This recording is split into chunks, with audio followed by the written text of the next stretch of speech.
స్పష్టమైన అవగాహన ఉంది. ఇప్పటికి కూడా నేను ఈ అవగాహన నుంచి దూరం కాకుండా ఉండేదానికి నిరంతరం ప్రతిరోజు ఒక్క స్కూల్లో అయినా పిల్లలందరితో కూర్చొని ఒక అరగంట గడుపుతున్నారు. కాబట్టి ఇంకా ఈ రోజుల్లో పిల్లలు ఎలా ఉన్నారనేది కూడా ఒక స్పష్టమైన అవగాహన ఉంది. ఆ అవగాహనతో ఈ తల్లిదండ్రులైనటువంటి నీకంటే ఎక్కువ అవగాహన ఉన్న వ్యక్తిగా మీకు కొన్ని సూచనలు తెలియజేసడానికి నాకు వేరే అర్జెంట్ మీటింగ్ ఉన్నా కూడా ఈ అవకాశాలు వదులుకోకుండా వచ్చాను. నా వల్ల కొందరు పేరెంట్లైనా ఒక అవగాహన వస్తే మంచిదని అనుకుంటున్నాను. ఇప్పుడు ఎవరైనా ఇప్పుడు పాత రోజుల్లాగా 10 మంది ఉండేది. మా చిన్నప్పుడు 3 పిల్లలు, ఇంతకుముందు 2, ఇప్పుడైతే ఒక్కరితోనే అభివృద్ధి చేసుకుంటున్నారు. ఉంటే 2 పిల్లకాయల్ని మీరు సంపాదిస్తారు, రకరకాల కష్టపడతారు, కానీ వాళ్ళతో క్వాలిటీగా సమయం గమనిస్తున్నారా లేదా అనేది ఒకసారి ఆత్మ పరిశీలన చేసుకోవాలి. మనం వాళ్ళకు గారాబం అనేది మరీ ఎక్కువ చేస్తున్నామా? ఆ ఎక్కువ చేసే గారాబం వల్ల పిల్లలు ఎలా ఉన్నారు? ఇంకొకటి, తల్లిదండ్రులు 2 కూడా ఈ పిల్లలు చాలా మేధావులు. ఎంత మేధావులు అంటే చాలా వేగంగా కనిపెడతారు. అమ్మా నాన్న మధ్య చిన్న డిఫరెన్సెస్ ఉన్నా వాళ్ళు క్యాచ్ చేస్తారు. క్యాచ్ చేసి తల్లిదండ్రులకి గొడవలు పెట్టేస్తారు. గొడవలు పెట్టేసి వీళ్ళు జలసాగా మ్యాక్సిమం చెడిపోయేదానికి సిద్ధపడిపోతారు. ఎన్ని రకాలుగా చెడిపోవాలో అన్ని రకాలుగా చెడిపోతారు. కాబట్టి నేను మొట్టమొదట తల్లిదండ్రులు చెప్పేది ఏంటంటే, ఎటువంటి పరిస్థితుల్లో కూడా పిల్లల ఎదుట మీరు చిన్న విషయం మీద కూడా మనస్పర్ధలతో గొడవ, పాప కానీ అబ్బాయి కానీ అర్థమైందంటే దాన్ని అలసగా తీసుకొని ఇంకా వాడు పూర్తిగా తిరిగిపోయేదానికి సిద్ధపడతారు. అది మొట్టమొదటిది. అందరూ గమనించుకోవచ్చు ఏంటంటే, పిల్లల సమక్షంలో ఎటువంటి పరిస్థితుల్లో కూడా మన డిఫరెన్సెస్ బయటపడకూడదు. ఏదైనా ఉంటే మ్యాక్సిమంగా అవాయిడ్ చేయండి. రెండోది ఏంటంటే, నాకు ఆపుకోలేను కాబట్టి వాటిని వదిలేస్తున్నాను అని అనుకుంటాను. అది కరెక్ట్ కాదు. కనీసం కొద్దిగా చదవడం రాయడం అవగాహన ఉండేటువంటి పేరెంట్సే ఎక్కువ ఉన్నారు. పాత రోజుల్లో అది కూడా లేదు. అందరు వెలుగుగా వాళ్ళు ఉండేవారు. మా చిన్నప్పుడు 100% వేలుముద్ర వాళ్ళు ఉండేవారు. ఇప్పుడు ఏంటంటే 100% 90 పంపించిన ఆడుండే 30-40 పిల్లలు ఒకరు. ఇప్పుడు ప్రిన్సిపాల్కి ఆడుండే 1000 మంది పిల్లగాళ్ళు ఒకరు. కాబట్టి వాళ్ళకంటే మన ఒకరిద్దరు పిల్లగాలని మనం కాన్సన్ట్రేషన్గా గమనించుకోవాలి. చాలా జాగ్రత్తగా గమనించుకోవాలి. అది మొదటి రోజు నుంచి స్టార్ట్ కావాలి. ఒకసారి వాడికి చదువు అంటే విసిగేసి చదువు మీద ఆసక్తి తగ్గిపోయి వాడు వెనకపాటుతనానికి వచ్చేసాడంటే ఇక మిగతా పిల్లకాయలతో కలిసేదానికి వాడు సిద్ధంగా ఉన్నాడు. కాబట్టి స్టార్టింగ్ నుంచే మెయిన్ ఏంటంటే 1వ తరగతి నుంచే ప్లే క్లాస్ వదిలేయండి. ఆ చిన్న వయసులో 3 ఏళ్ళు 4 ఏళ్ళ 5 ఏళ్ల వయసులో ఉండేటువంటి చదువు గురించి కొంత కాన్సన్ట్రేషన్ చేయాల్సిన అవసరం లేదు. ముఖ్యంగా 8 ఇయర్స్ వచ్చే సమయానికి ఆ అబ్బాయి కానీ అమ్మాయి కానీ ఒక క్వాలిటీ ఉంటుంది. ఈ 3 ఏళ్ళ నుంచి 5 ఏళ్ళ వరకు ఇవన్నీ ఏంటంటే వాడు స్కూల్కి వచ్చేదానికి పోయేదానికి, స్కూల్ మీద బయలుపోయేదానికి, స్కూల్ మీద ఇంట్రెస్ట్ కలిగేటట్టు మనం వాటిని రకరకాలుగా వాడికి ఇష్టం వచ్చేటట్టు చేసి స్కూల్కి అలవాటు చేసడానికి ప్రయత్నం చేస్తాం. మెయిన్ ఏంటంటే 8 ఇయర్స్ కంప్లీట్ అయిన తర్వాత నేను ఎంతో అనుభవంతో చెప్తున్నాను. 8 ఇయర్స్ లోపల వాడి క్వాలిటీ గురించి, వాడి మార్కుల గురించి, వాడి నాలెడ్జ్ గురించి, వాడి పిల్లలకు సంబంధించినటువంటి టాలెంట్ గురించి మీరు ఆందోళన చెంది వాళ్ళని టెన్షన్ గురి చేసి ఆ స్కూల్ మీద, చదువు మీద వాడికి అసలు అసహ్యం ఏర్పడేటట్టు దయచేసి చేయబాకండి. 8 ఏళ్ళు నిండిన తర్వాత ఆ బాబు కానీ అమ్మాయి కానీ ఒక క్వాలిటీ వస్తుంది, క్లారిటీ వస్తుంది. ఆ రోజు నుంచి మీరు జాగ్రత్తగా గమనించుకోండి. ఎలా గమనించుకోవడం అంటే ఎలా, కనీసం చదవడం రాయడం, ఆ చదివిన విషయాన్ని అవగాహన చేసుకోవడం అది జరుగుతుందా లేదా అది గమనించుకోవాలి. అక్కడి నుంచి స్టార్ట్ చేయండి. ఈ 5 ఏళ్ళు పెద్దగా భయపడబాకండి. మీరు టెన్షన్ పడి పిల్లల్ని టెన్షన్ పెట్టబాకండి. మీరు ఫస్ట్ ఏంటంటే పిల్లలు డ్యామేజ్ చేయడానికి, భయపడేదానికి, తిరిగిగా మారేదానికి మనమే కారణం. వాళ్ళకంటే మనమే ఎక్కువగా ఆందోళన చెందుతాం. మనం ఎప్పుడైతే ఆందోళన చెందుతామో ఆ ఆందోళన తెలియకుండా నా బిడ్డ కూడా లింక్ అవుతుంది, కమ్యూనికేట్ అవుతుంది. కాబట్టి ఆ అబ్బాయి కానీ అమ్మాయి కానీ తిరిగిగా చదువు అంటే భయంతో ఒక రకమైనటువంటి మానసిక ఇబ్బందులు పడేదానికి అవకాశం ఉంది. 8 ఇయర్స్ వచ్చేదాకా వాళ్ళ చదువు గురించి నాకు తెలిసి మీరు ఎటువంటి ఆందోళన పడాల్సిన అవసరం లేదు. 8 ఏళ్ళు వచ్చిన తర్వాత ఆ ఇయర్ నుంచి జస్ట్ గమనించాల్సింది ఏంటంటే ఆ పిల్లోడు 10 ఇయర్స్ వచ్చేదాకా కనీసం తెలుగు కానీ, హిందీ కానీ, ఇంగ్లీష్ కానీ ఏదైనా సరే ఈ 3 లాంగ్వేజ్లలో ఏ లాంగ్వేజ్ అయినా స్పష్టంగా చదివి తప్పు లేకుండా రాసి అవగాహన చేసుకునే శక్తి ఉందా లేదా అంతవరకే కాన్సన్ట్రేషన్ చేయండి. మిగతా మార్కుల గురించి పెద్దగా 5 క్లాసెస్ వరకు 10 ఇయర్స్ వరకు పెద్దగా టెన్షన్ పడాల్సిన అవసరం లేదు. అయితే మ్యాథ్స్లో ఏంటంటే మినిమం ఈ యాడింగ్, సబ్ట్రాక్టింగ్, డివైడింగ్, మల్టిప్లికేషన్ ఇటువంటి చిన్న చిన్నవి అవి ఫండమెంటల్స్ మీద వాడికి గ్రిప్ ఉందా లేదా అంతవరకే మీరు గమనించుకోండి. అక్కడ ఏదైనా గ్యాప్ ఉంటే ఇప్పుడు నేను చెప్పిన విషయాల్లో 10 ఇయర్స్ వచ్చేదాకా మీ పిల్లలకి ఏదైనా గ్యాప్ ఈ గ్యాప్ ఉందా లేదా గమనించుకోవడానికి మీరు PhD చేయాల్సిన అవసరం లే, డిగ్రీ చేయాల్సిన అవసరం లే. గమనిస్తున్నారని చెప్పింది.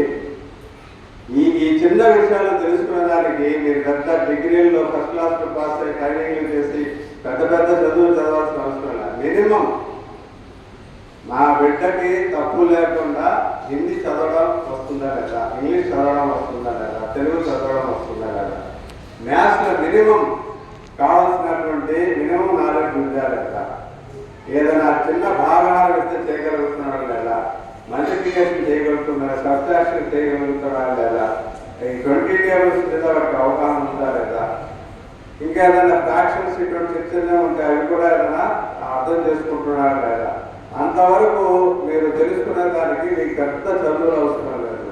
మీరు కనీసం 5వ తరగతి చదివి మానేసుకున్నామని కూడా అర్థమవుతుంది.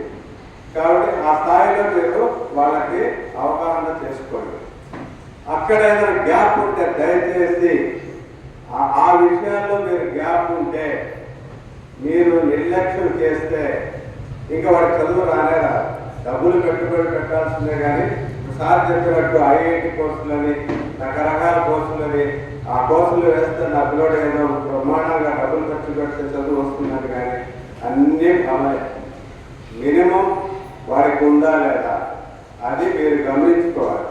అది వచ్చే దానికి మీరు ఏం చేస్తారో టీచర్లతో కోఆర్డినేషన్ చేసుకుని ఏం చేస్తారో 10 ఇయర్స్ కంప్లీట్ అయ్యే లోపల తప్పు లేకుండా చదవడం, తప్పు లేకుండా రాయడం, మినిమం అవగాహన కల్పించుకునేటట్టు ప్రయత్నం చేయండి. దాని తర్వాత ఇంకా వారికి చదువు మీద ఆసక్తి ఏర్పడితే వారి స్థాయిని బట్టి మీరు టీచర్లతో, మీ బిడ్డతో, మీ వాళ్ళు రకరకాలుగా మీరు పెద్దగా నాలెడ్జ్ లేకపోతే మీ బంధువులు, మీ ఫ్రెండ్స్ ఎవరో అవగాహన ఉంటే వాళ్ళపైన ఆ పిల్లల యొక్క స్థాయిని అవగాహన చేసి వాడికి ప్రెజర్ లేని, ఒత్తిడి లేని చదువులు మాత్రమే అవకాశం ఇవ్వండి. శక్తికి మించి ప్రెజర్ పెట్టబాకండి. వాడికి ఏ మేరకు ప్రెజర్ ఆనందంగా హ్యాపీగా ఎంజాయ్ చేస్తూ చదువుకుంటాడో ఆ స్థాయిలోనే వాడికి అందించండి. శక్తికి మించి ఇప్పుడు వాళ్ళు ఇంతే తినగలరు, ఇంత పెడితే దాని మీద ఆసక్తి పోతుంది. ఇప్పుడు మాకు మిడ్ డే మీల్స్లో నేను మీటింగ్లు చెప్తున్నాను. వారంలో గుడ్డు దొరకకుండా కనిపిస్తే ఆతృతగా పిల్లడు ఆ ఎగ్ని తింటాడు. ప్రతిరోజు గుట్టలు గుట్టలు వాళ్ళ ఎదురుగా ఎగ్స్ వేసేస్తే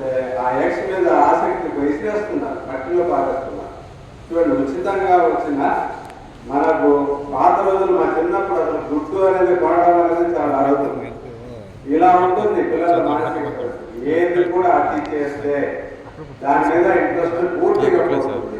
చిన్న ఎగ్జాంపుల్ చెప్పారు. మాకు గవర్నమెంట్ స్కూల్లో మెటీరియల్స్లో ఎగ్స్ ఇస్తున్నారు, గుట్టలు ఇస్తున్నారు. కాబట్టి ఆ పిల్లలకి దాని మీద ఆసక్తి తగ్గి పారేస్తున్నారు. అదే వారానికి ఒకసారి ఇచ్చుంటే దాని మీద గౌరవంతో తినేవాళ్ళు. అలాగే ఇది ఎగ్జాంపుల్. ఏదైనా పిల్లల మనసు ఇలా ఉంటుంది. వాళ్ళకు ఎక్కువగా చేస్తే అది అవుతుంది. తర్వాత మనం చేసే పెద్ద తప్పు, బాగా మేధావులైన ఐఏఎస్ ఆఫీసర్లు కానీ, పెద్ద గొప్ప సైంటిస్టులు కానీ, పెద్ద గొప్ప వ్యక్తులు కూడా, పారిశ్రామికవేత్తలు చాలా మంది కూడా వాళ్ళ బిడ్డల విషయంలో చేసే తప్పు ఏంటంటే వాళ్ళతో సమయం గడిపేదానికి అవకాశం లేనంత బిజీగా ఉండిపోయేసి వాళ్ళకు చిన్నప్పుడే ఈ ఫోన్స్ అని, రకరకాల ట్యాబ్స్ అని, లేకపోతే కంప్యూటర్స్ అని, నెట్ ఫుల్గా ఇచ్చేసి వాళ్ళు ఏం చేస్తున్నారో గమనించుకోకుండా వదిలేస్తున్నారు. దానివల్ల 100కి 99 100 మంది పిల్లకాయల్లో 99% పిల్లకాయలు డ్యామేజ్ అయిపోతున్నారు. వాళ్ళేమో అత్యంత పేదరికం నుంచి ఐఏఎస్ ఆఫీసర్లు అయ్యారు, అత్యంత పేదరికం నుంచి సైంటిస్టులు అయ్యారు, అత్యంత పేదరికం నుంచి కష్టాల నష్టాల నుంచి పెద్ద పారిశ్రామికవేత్తలు అయ్యారు. కానీ తమ బిడ్డల దగ్గరికి వచ్చేటప్పటికి వాళ్ళు వాల్యుబుల్ టైం పిల్లలకి ఇవ్వకుండా వాళ్లకు ఈ పని వాళ్ళ మీద, లేకపోతే రకరకాల పనిముట్ల మీద వాళ్ళకి వదిలేస్తున్నారు. దానివల్ల పిల్లలు డ్యామేజ్ అయిపోతున్నారు.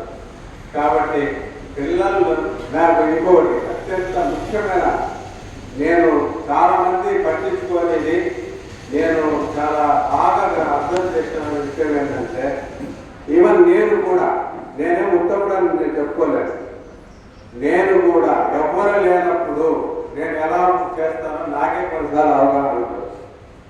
ఒంటరిగా ఉన్నప్పుడు నాకు చిన్నప్పుడు ఏదైనా వదిలేసిన వ్యసనం ఉంటుంది, ఎవ్వరు లేరు, ఆ వ్యసనానికి సంబంధించిన వస్తువులు నాకు ఆడ ఎదురుపడ్డాయి. నేను కంట్రోల్ చేసుకోగలిగితే వెళ్ళని గుర్తు, ఎవరు చూడటం లేదు కదా అని నేను మళ్ళా అలవాటు చేసుకుంటే అంతే, మళ్ళా ఆ వ్యసనానికి మళ్ళా కంటిన్యూ అవుతాను. కాబట్టి నేను తల్లిదండ్రులకి కోరేది, గమనించలేదు ఏంటంటే, పిల్లలు వీరు బాగా అవుతున్నారనే విషయం ఆ పిల్లడికి తెలియకూడదు. ఇప్పుడు మా నాన్నే మా బట్టల వ్యాపారం ఉంది, నన్ను తాళం వేయమని ఆయన వేరే పని మీద వెళ్ళాడు. నేను తాళం వేసి మళ్ళా నాకు కొన్ని ఖర్చులు గుర్తుకొచ్చాయి. ఒక 20 రూపాయలు ఉంటే నాకు ఈ వస్తువులు కొనుక్కొని నేను మా స్కూల్లో పిల్లకాల కంటే గొప్పగా ఉంటానని అనిపించింది. పోయి తాళం తీసుకుని పోయి కరెక్ట్గా ఆ 20 రూపాయల డబ్బులు తీసుకుని దాచిపెట్టుకుని బయటకు వస్తున్నాను. అప్పుడు మా ఆయన వచ్చి నన్ను 2 రూపాయల చేతులు పెట్టేశాడు. ఎప్పుడు 45 years బ్యాక్ జరిగింది.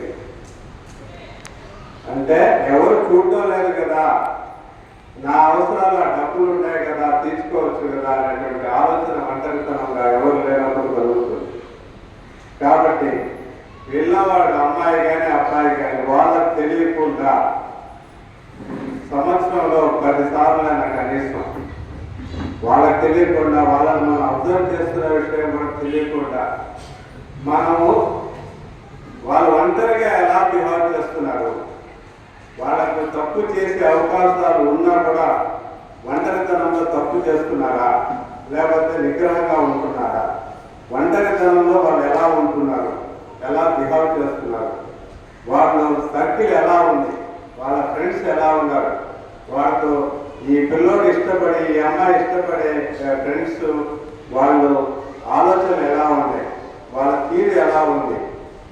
ఈ మన పిల్లలు మంచి, వీళ్ళకంటే మంచి క్వాలిటీగా మంచి అలవాటు ఉండే పిల్లకాయలతో ఫ్రెండ్షిప్ చేస్తున్నారా, లేకపోతే డేంజర్ జోన్లో ఉండే పిల్లకాయలతో ఫ్రెండ్షిప్ చేస్తున్నారా? ఒక డేంజర్ జోన్లో ఉంటారు, ఎవరికి తెలియకుండా గంజాయి తాగి లేకపోతే కాస్ట్లీ డ్రగ్స్ వాడే స్థాయిలో కొంత పిల్లకాయలు తయారైపోతున్నారు.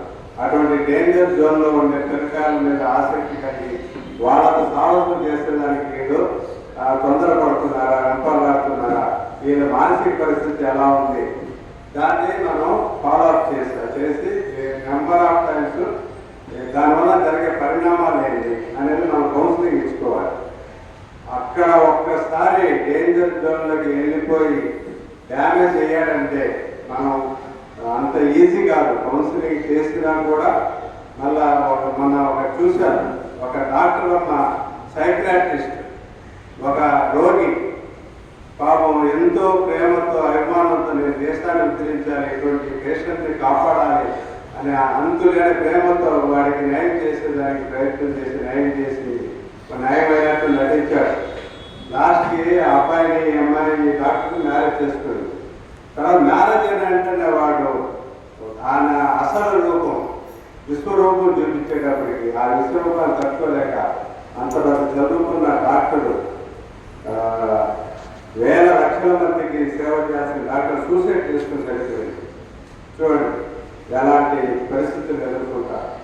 కాబట్టి మనకు ఖచ్చితంగా మనకు ఎవరి మత అలవాట్లను బట్టి వాళ్ళకు పిలకాలకి ఏంటంటే ఎవరి మతంలోనైనా డిసిప్లిన్ ఉంటుంది, ఎవరి కష్టంతోనే డిసిప్లిన్ ఉంటుంది.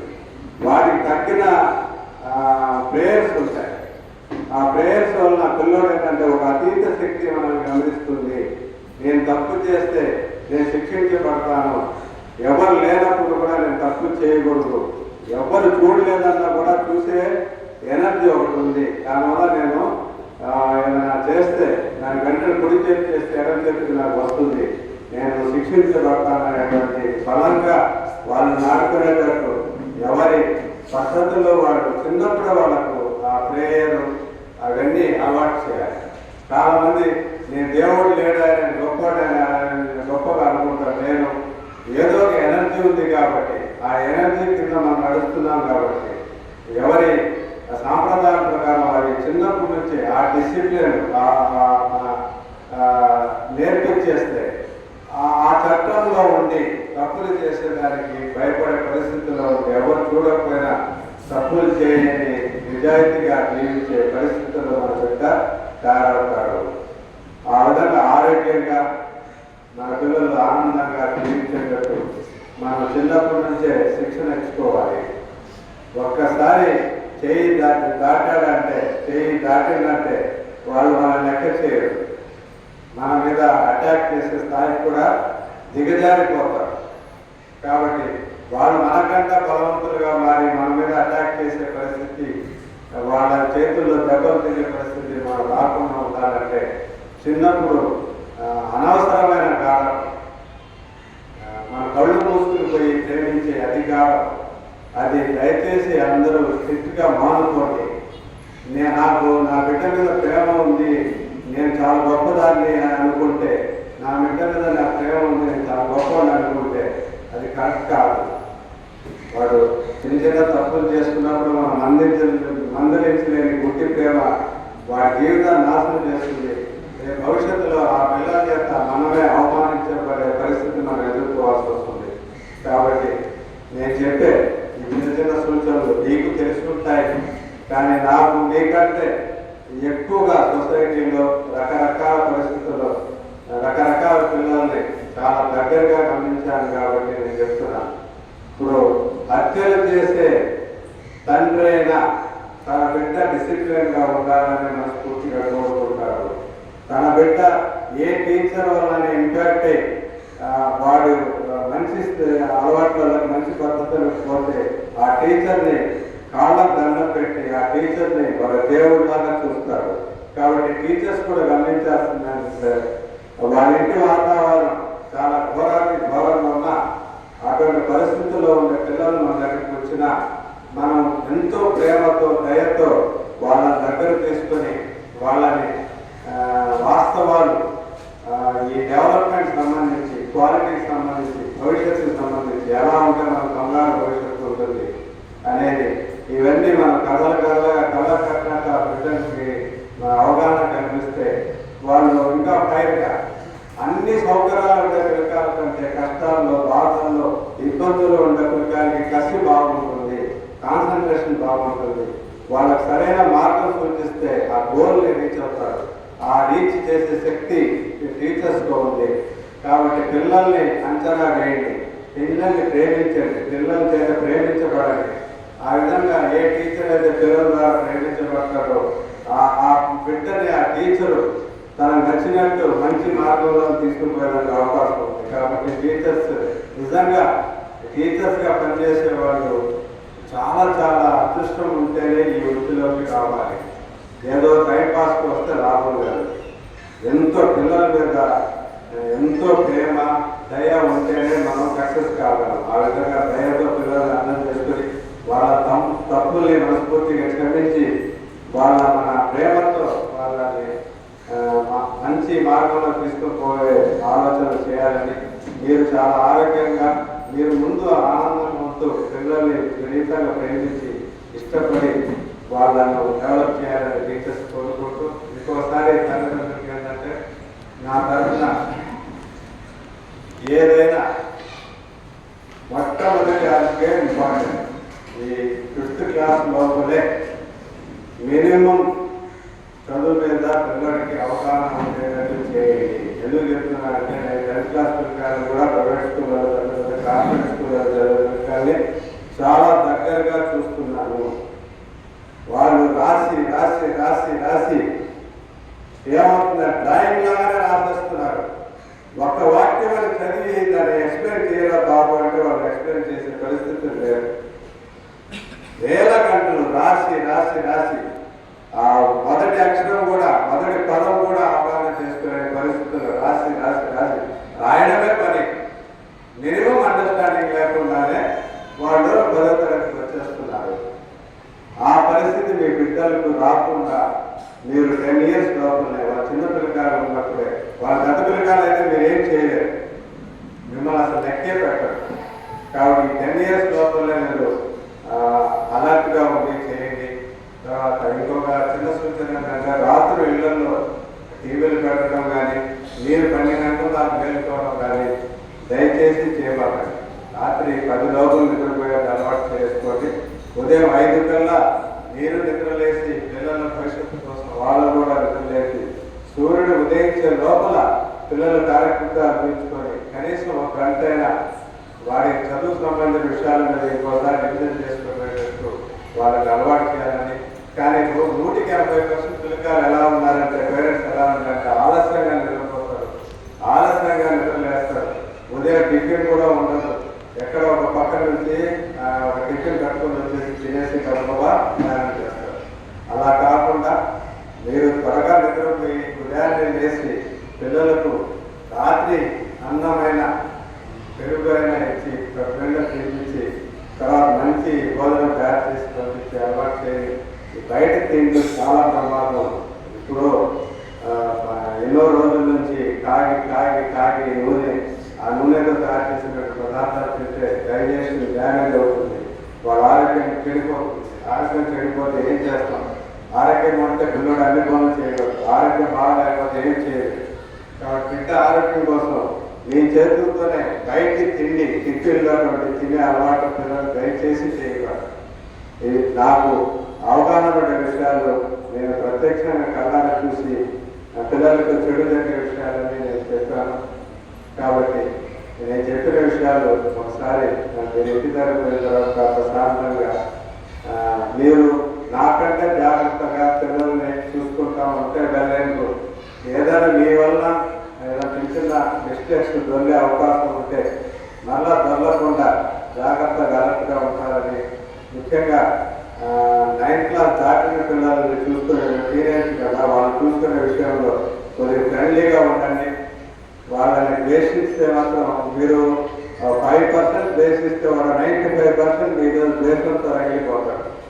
ఆ ద్వేషం ఆ స్థాయిలో టీనేజ్ పిల్లకాయల మీద మీకు కలగకుండా చాలా జాగ్రత్తగా మెరగాలని కోరుకుంటూ ఆల్ ది వెరీ బెస్ట్.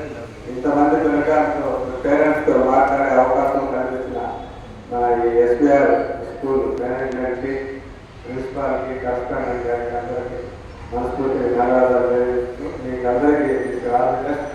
మీ పిల్లలందరూ మంచి భారత పౌరులుగా దేశాన్ని పరిగెత్తే పిల్లలుగా మారాలని కోరుకుంటూ thank you. Thank you very much, sir.